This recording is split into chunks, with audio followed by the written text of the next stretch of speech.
11th math बच्चे, जैसे कि आपका चैप्टर नंबर 3 ट्रिग्नोमेट्री की एक्सरसाइज 3rd सी कॉन्टिन्यूटी में है। इसमें मैंने आपको बहुत ज़रा सिंपल से क्वेश्चन जो थे आपको करवा दिए थे, आइडेंटिटी वाले क्वेश्चन। अब मैं आपको ऐसे क्वेश्चंस करवा रही हूँ जहाँ पे हमें tan और cot की पावर 1 तो दी हुई है, हमें 100 की पावर पूछ ली गई। देखो हम इस तरह के क्वेश्चन को कैसे डन करेंगे, कितना इंटरेस्टिंग क्वेश्चन है कि हमें 100 की पावर, इवन कि अगर यहाँ पे 1000 होता वो भी हमसे पूछेगा, एक क्वेश्चन है आपका, ठीक है। तो हमें कैसे निकालनी है ये चीज़ सीखेंगे आज हम, ठीक है। हमने क्या करना है, हमें जो चीज़ दी हुई है हमें सिर्फ उसी का यूज़ करना है, हम अपनी तरफ से कुछ नहीं उठा सकते। तो मैंने क्या करा, मैंने tan theta plus cot theta is equal to 2 जो है वो उठा लिया जो मुझे दिया हुआ था, ठीक है। अब मैंने क्या करना है, मैंने कोट थीटा को 1/tan थीटा पुट कर देना है, ठीक है। मैंने क्या करा, मैंने कोट थीटा को 1/tan थीटा पुट कर दिया। क्यों? क्योंकि आपको पता है कि कोट थीटा tan थीटा का रिवर्स होता है, ठीक है। उसके बाद एक बच्चे मैंने क्या करना है, मैंने उसका एलसीएम ले लेना है। tan का बन जाएगा tan square theta plus 1/tan theta is equal to 2। LCM आपको बहुत अच्छे से लेने आता है, आप 7th 8th क्लास से यही काम करते हो, ठीक है। अब देखो बेटा ये बन गया, मैंने इधर वाले फंक्शन का एलसीएम लिया और मेरे पास ये आ गया, ठीक है। tan square theta plus 1/tan theta is equal to 2। अब मैं इसको जरा अच्छे से और सॉल्व कर रही हूँ। मैं इस tan थीटा को इस 2 के साथ क्रॉस मल्टीप्लाई कर दूंगी, ठीक है। तो ये मेरा क्या बन जाएगा, tan स्क्वायर थीटा प्लस 1, ये 2tan थीटा उधर चला जाएगा is equal to 2tan theta. समझ में आया बेटा?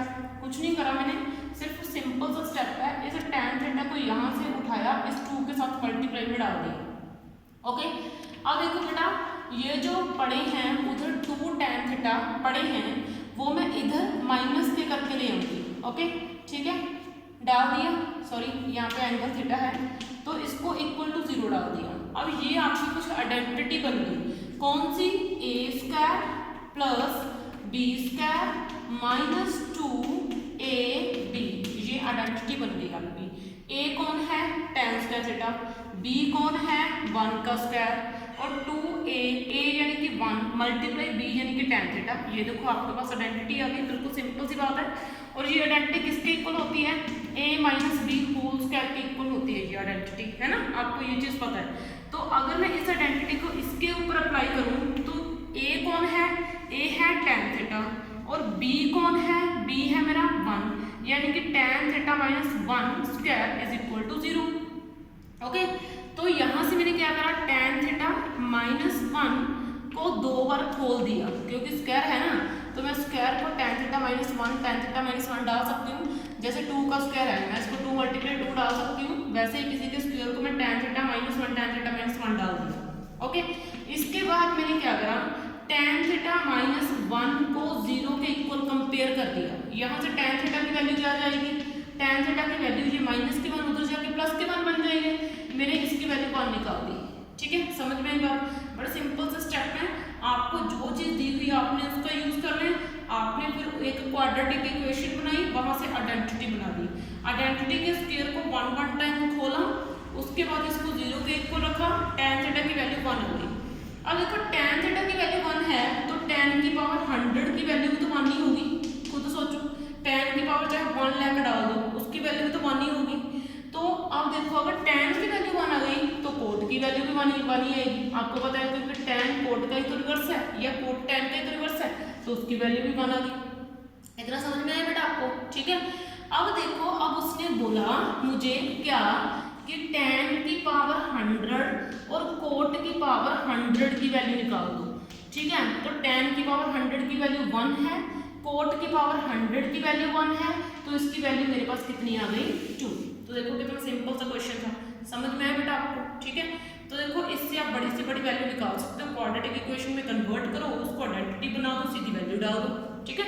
अब देखो बेटा आपका क्वेश्चन नंबर 2 है, देखो आपका क्वेश्चन नंबर 2 है। इसमें मुझे क्या बोला गया है, मुझे प्रूफ करने को बोला गया है कि sine 0 degree plus cos 30 degree into sine 30 degree plus tan 45 degree, यानी कि बात सीधी सी है, मुझे बहुत सारी अलग अलग वैल्यूज दे दी गई है, ठीक है।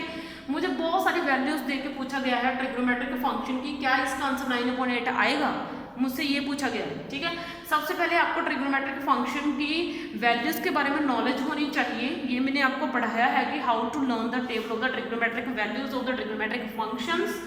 तो अब देखो बेटा, मैंने वैल्यूज वैसे डाल भी दी हैं जो वैल्यूज यहाँ पे यूज होंगी।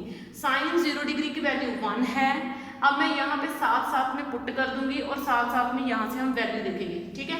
तो मुझे साइन 0 डिग्री की वैल्यू पुट करनी है जो कितनी है 1, तो मैंने यहाँ पे पुट कर दी ब्रैकेट में, ओके।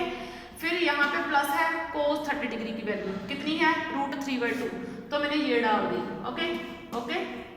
अब देखो बेटा आगे जो है सॉरी बेटा साइन 0 डिग्री की वैल्यू 0, ओके।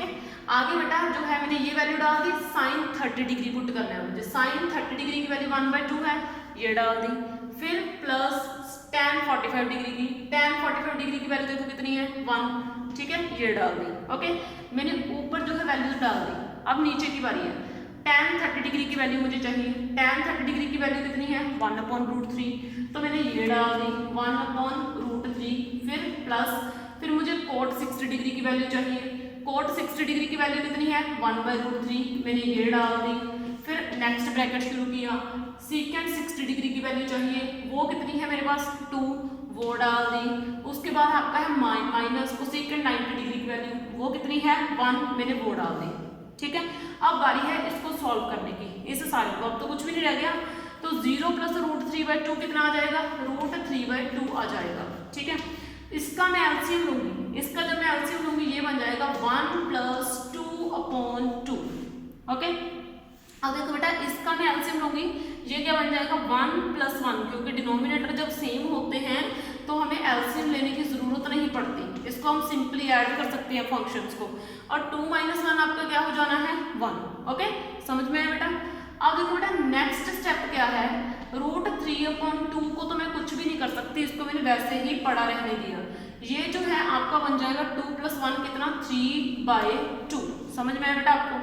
उसके बाद ये जो है ये कितना आ जाएगा 1 + 1 2/√3, ठीक है, इतना समझ में आया। अब आप क्या करो, चीजों को जरा अच्छे से ध्यान से कवर करो। ये क्या बन जाएगा 3√3, ठीक है, 3√3/4, ये इसको सॉल्व करके बनाए, ठीक है। फिर इस फ्रैक्शन को मैंने ऊपर लेके आना है, मैं कैसे लेके आ सकती हूँ 3/2 रिवर्स करके। अगर फ्रैक्शन 2/√3 है तो रिवर्स हो जाएगा फ्रैक्शन का, √3/2 उतर जाएगी वो, ठीक है। उसके बाद बेटा ये आपका आ जाएगा 3, वैसे ही रह गया, हाफ इंटू हाफ पावर क्या हो जाएगी आपकी फुल हो जाएगी। नीचे 4 2 का कितना आ जाएगा 8, तो ये कितना आ गया आपका 9/8। और उसने मुझे यही तो बोला था कि सॉल्व करके बताओ, ठीक है। तो मेरा आंसर देखो 9/8 आ रहा है, ओके। तो आज के लिए इतने सम काफी है, बाकी आपके नेक्स्ट